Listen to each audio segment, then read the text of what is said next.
Hello dear student, myself Ashik Iqbal studied MBBS from Kazan State Medical University Russia and this is my YouTube channel. इस channel में मिलता है आप लोग को 100% ऑथेंटिक कंटेंट ताकि आप लोग का जो MBBS अब्रॉड हो या MBBS इंडिया में एडमिशन्स का जर्नी हो वो इजी रहे, आप लोग को मिले ऑथेंटिक कंटेंट एंड आप लोग को सही कॉलेज चुनने में आसानी हो. So dear students, make sure to like, share and subscribe our channel for the regular updates.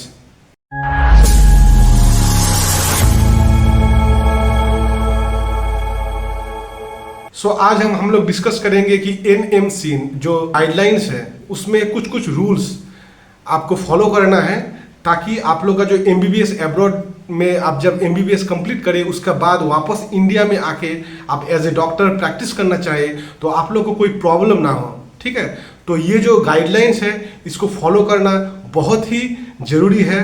This is mandatory to follow the NMC rules because अगर आप लोग ऐसा कोई कॉलेज या इंस्टीट्यूट को चूज कर रहे हैं जो एनएमसी का ये कंडीशंस, नॉर्मल कंडीशंस जो एनएमसी का गाइडलाइंस उसको फॉलो नहीं कर रहा है तो ये डिग्री आपका कोई काम का नहीं रहेगा. मतलब आप इंडिया में आके एफएमजी जो एग्ज़ाम है उसमें आप लोग बैठ नहीं पाओगे और आपका ये डिग्री पूरा बेकार हो जाएगा. ठीक है, तो ये एनएमसी का गाइडलाइंस जानना बहुत ज़रूरी है. तो आज हम लोग यही इस टॉपिक पे डिस्कस करेंगे कि एनएमसी का गाइडलाइंस क्या है एमबीबीएस अब्रॉड के लिए. भारत सरकार ने निर्णय किया है कि विदेश में पढ़ने जाने वाले सभी स्टूडेंट को 3 बातों को एश्योर करना है और सभी आपके द्वारा भी आपके पास भी कई स्टूडेंट आते रहते हैं. एक, यहाँ नीट क्वालिफाइड होना चाहिए, वो ही विदेश पढ़ने के लिए जा सकते हैं. दूसरा, इंडिया में 5.5 साल का कोर्स है, इंडिया इक्विवेलेंट कोर्स, दुनिया में जिस कंट्री में हो वहाँ ही जा सकता है. तीसरा, जिस कंट्री में जाए उसको रजिस्ट्रेशन वहां प्रैक्टिस करने का भी मिलना चाहिए. तो गाइस सबसे पहला जो रूल्स है उसमें यह है कि आपका 17 प्लस एज होना चाहिए. ठीक है, जिस ईयर में आप लोग एमबीबीएस अब्रॉड के लिए सोच रहे हैं एडमिशन लेने का, जैसे ये 2025 का ईयर्स है, इस साल में अगर आप लोग एडमिशन लेने का सोच रहे हैं तो ये 2025 का जो साल है उसका 31 दिसंबर तक आपको 17 प्लस एज हो जाना चाहिए. ठीक है, and the second rule is आप लोग का जो 10+2 का मार्क्स है उसमें पीसीबी प्लस इंग्लिश इसमें 50% मार्क्स होना चाहिए.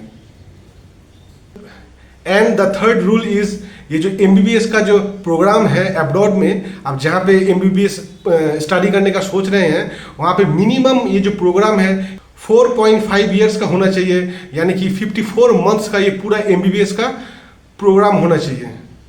कॉलेज से आप एमबीबीएस कर रहे हैं, ठीक है, उसी कॉलेज में आपको 12 मंथ 12 मंथ्स का एक इंटर्नशिप करके ही आपको एफएमजी क्लियर करना पड़ेगा. ये जो एमबीबीएस का जो एमबीबीएस प्लस इंटर्नशिप ये आपको एक ही कॉलेज से कंप्लीट करना पड़ेगा. इसका मतलब ये होता है कि ऐसा नहीं कि पहले जो होता था ट्रांसफर, आपको फर्स्ट ईयर सेकेंड ईयर आप एक कॉलेज से किए हैं, उसके बाद आपको कॉलेज अच्छा नहीं आ रहा है, आपको पसंद नहीं आ रहा है सिटी या कॉलेज, सो आप दूसरा कोई सिटी में या कॉलेज में ट्रांसफर लिए हैं तो ये अब से अलाउड नहीं है. आपको स्टार्टिंग से लेके एंड तक 6 साल एक ही कॉलेज में आपको स्टडी करना है एंड इंटर्नशिप भी उसी कॉलेज से ही करना पड़ेगा.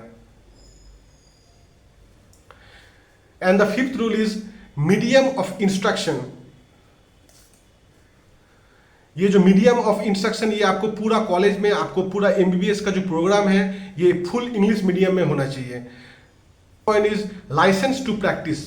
इसका मतलब ये होता है कि आप जिस भी कंट्री में एमबीबीएस कर रहे हैं, जिस भी कॉलेज में एमबीबीएस कर रहे हैं, वहाँ का जो लोकल गवर्नमेंट है वो आपको लाइसेंस टू प्रैक्टिस देगा. इसका आप एमबीबीएस डिग्री कंप्लीट करने के बाद उसी कंट्री में आप एज ए डॉक्टर प्रैक्टिस कर सकते हैं. वहाँ का गवर्नमेंट इसको मान्यता, ये जो डिग्री है इसको जिस कंट्री में, जैसे आप रसिया में सपोज एमबीबीएस करने गए हैं, ठीक है, तो उस कंट्री में आपको मान्यता होना चाहिए, एज ए डॉक्टर आप प्रैक्टिस कर सकते हैं. तो ये बहुत ही एक अच्छा गाइडलाइंस है जो एमबीबीएस अब्रॉड के स्टूडेंट्स के लिए काफ़ी हेल्पफुल रहेगा.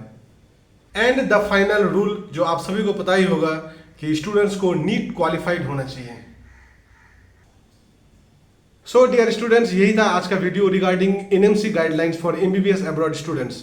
तो मेरा तो सजेशन यही रहेगा कि आप लोग जो भी कंट्री या कॉलेज चूज कर रहे हैं, सबसे पहले उसको जो एनएमसी का या WHO का जो साइट है उसमें सबसे पहले देख लीजिए कि WHO रिकॉग्नाइज है कि नहीं। आजकल की टाइम में जितना भी कॉलेजेस हैं, ऑलमोस्ट सभी कॉलेज ये एनएमसी गाइडलाइंस फॉलो कर रहे हैं, जैसे रशिया का, उज्बेकिस्तान, कजाकिस्तान, बांग्लादेश। तो जिस भी कॉलेज में आप MBBS एडमिशन्स के बारे में सोच रहे हैं तो उससे पहले उस कॉलेज के, उस कंट्री के बारे में थोड़ा सा रिसर्च कर लीजिए कि जो NMC गाइडलाइंस है वो पूरी 100% फुलफिल कर रहा है कि नहीं कर रहा है। अगर बाई चांस उसमें 1-2 टर्म्स वो लोग फुलफिल नहीं कर रहा है तो फिर वो डिग्री आपको इंडिया में आके इनवैलिड हो जाएगा। तो ये एक बहुत ही इंपॉर्टेंट टॉपिक है जिसको आप लोगों को कंसिडर करना चाहिए। So that's all for today's video. I hope you like the video. If you have any questions or doubt, feel free to comment below. I would love to hear and I would love to respond. Make sure to like, share and subscribe our channel for the regular updates. Thank you so much.